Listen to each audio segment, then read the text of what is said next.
Maigsoon maayong buntag. Maayong buntag. Mayong buntag. Pus ka ba?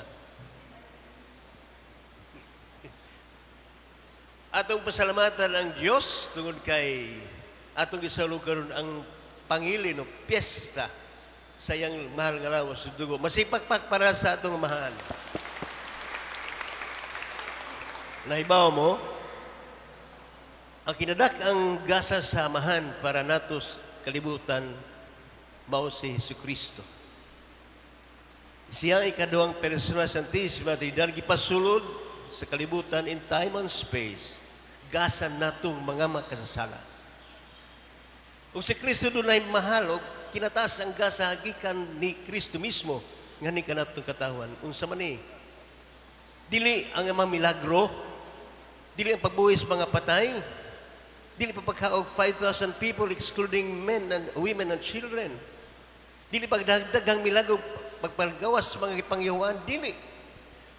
Dito mo kinataas ang gasa ni Kristo para natos kalibutan, kundi unsa man ang iyang mismong lawas ug dugo. Siya mismo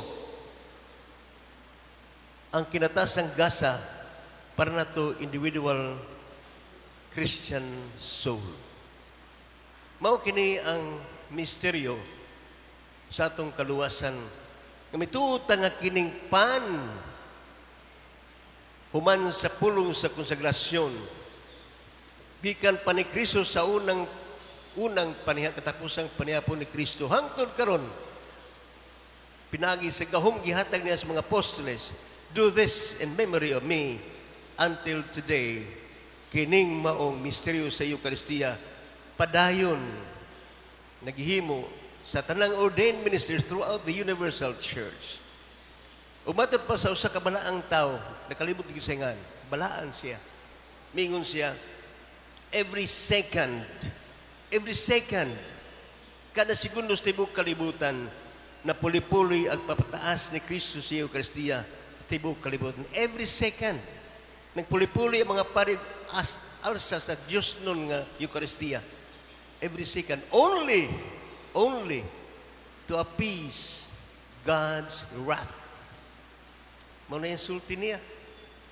Every second, kada segundo, tibok kalibutan, nagpuli-puli pataas sa mga pari nining ostia, konsegrada, gumaw ang lawas kang Kristo ihatag sa katawan. Mga igsoon, ambot kumbinsido ba tadi ni karon? Ang atong pag-ila ni Kristo nga siya, naas Eucharistia, human sa pulong sa konsagrasyon. Ambot kumbinsido ba ta? Matagos sa nato. Nga human sa atos kamisa, si Kristo mipuyo sa atong tabernakulo 24 hours, 24/7. Sa atong mga simbahan, kadunay Blessed Sacrament. Ambot kumbinsido ba tayo na mga isun nga kada simba nato, muduol ta sa atong simbahan, sulod ta sa simbahan, mudawat na ni Kristo Dios ano sa atong kasing-kasing unta nga kining atong pagdawat tiya matag simba nato mo influence sa atong espiritualong kinabuhi, just as material food becomes a system of our own personal life o mapahimog sa atong lawas. Mausap kini unta mahitabo mga igsoon, matag kalawat nato this encounter with God, and we receive Him sacramentally, it would influence our spiritual life every single day. Matag adlaw kung kita mukalawat niya, iya sabayong sapan. Mao ni ang tuyo ni Kristo. He could not be with us physically. Tungod sa gugma niya nato mga sunatong tanan. Makasasa o di makasasa. Tungod sa gugma niya nato nagbilin siya usak katimaylan sa gugmang timos, Diyos nung timos nga gugma. Gisakripisyo niya ang substance iyang pagka-Diyos o pagkatao, iyang gibilin diya sa Sagrada Eucharistia human sa pulong sa konsagrasyon. When the ordained priest would say, this is my body, this is my blood, the substance of the water and wine disappears, and the substance of Christ, God and man, mupuli na ang maong sustansya sa pan o bino. Yes, nagpabiling siyang puti, nagpabiling siyang way lami, nagpabiling siyang gaan.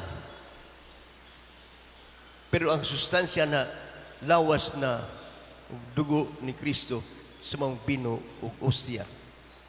Nga naman, di ni gamag tao, di ni invention ng mga inventors o mga siyentipiko.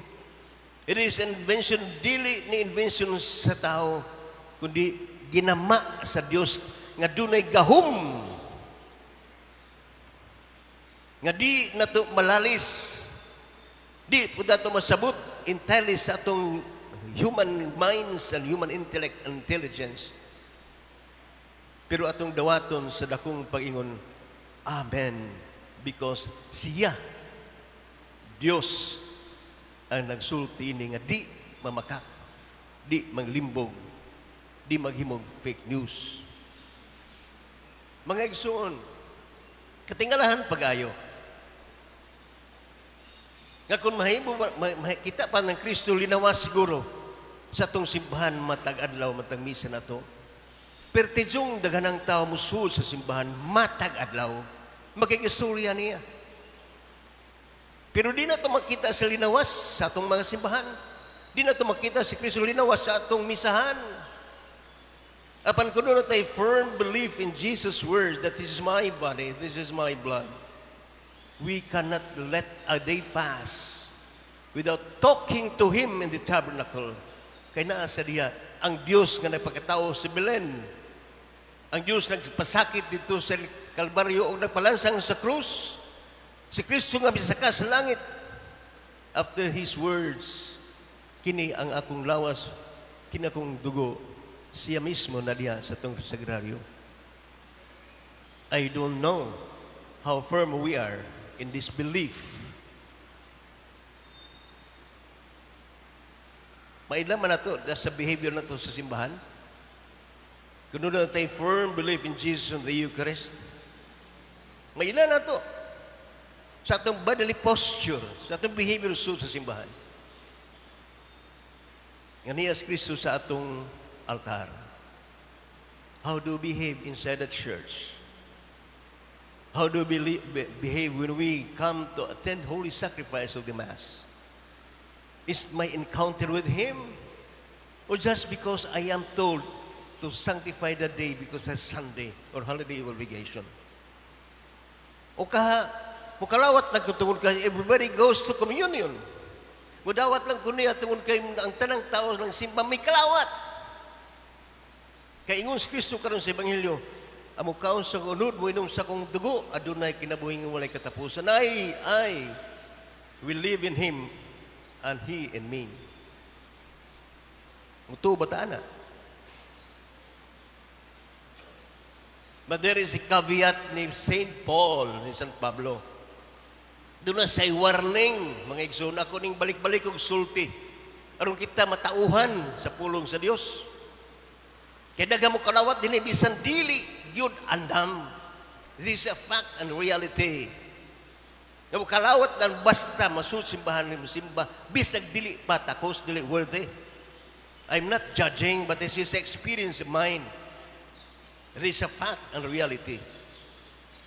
There is a caveat ni St. Paul sa 1 Corinthians. I repeat this many times. Magbasa mo sa Biblia. 1 Corinthians, first book of the Corinthians, letter rather, chapter 11, verses 26 to 29, St. Paul's, 1 Corinthians 11, 26 to 29. Basahan na, mga isong mga lawat. This is the paraphrasing. Akong isulti din eh.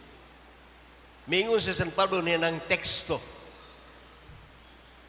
Tinuod, kung kalawat ka sa Kristo, but you must make an examination of yourselves. Kung takos, baka mo dawat niya. Doon na ba kayo paghinusol sa mga sala? Doon ba pagbasol sa imong nabuhat nga dautan? Because the one who does not prepare for communion, matod pang San Pablo, and receives his Eucharist, does not receive his salvation, but receives his own condemnation.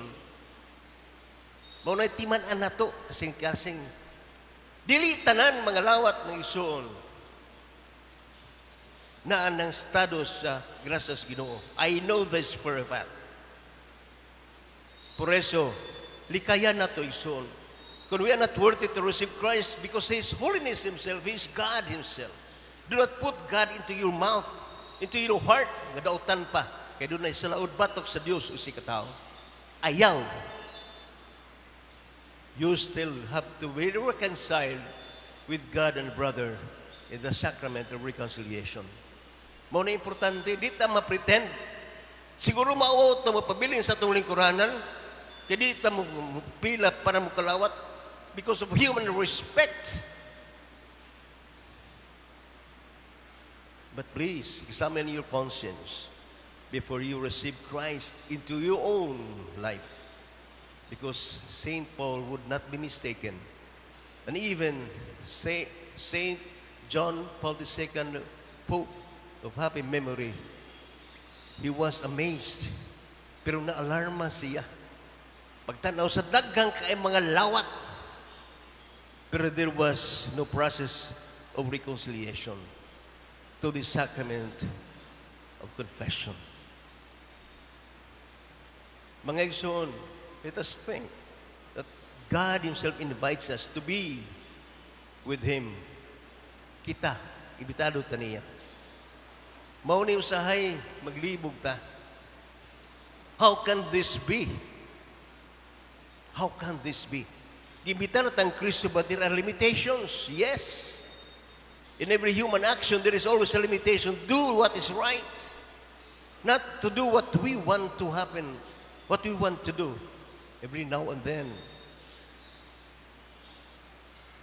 Mga igsoon, in this happy day, nga si Kristo mihatag siyang mismong lawas o dugo na to, atong pahimuslan, in a way, nga ngayon tang mudawat niya.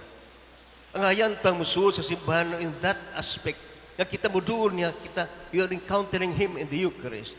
That we have to accept Him and receive Him into our hearts to influence our spiritual lives para mausab nga itong pagkinabuhing kispirituhanon. Tinuod, mga lawat na tinuod. And we see people receiving communion. But when they go home, my goodness. My. It is lamentable. It is lamentable. Because sometimes people, labi na nas taas utong sa katalingban, go to communion, muatin sa simbahan, for a show. For a show. Ingon anak, please do things with the spirit of true spirit of sacrifice. Kristo nagsakripisyo para nato, nagpakamatay siya, nagluwas nato because He wants us to live. And that perfect life which is eternal. It cost Him His life. Nagpakamatay siya. Aron ako o ikaw, kitang tanan, mabuhi. Never condemned. But we want do it. Please rise.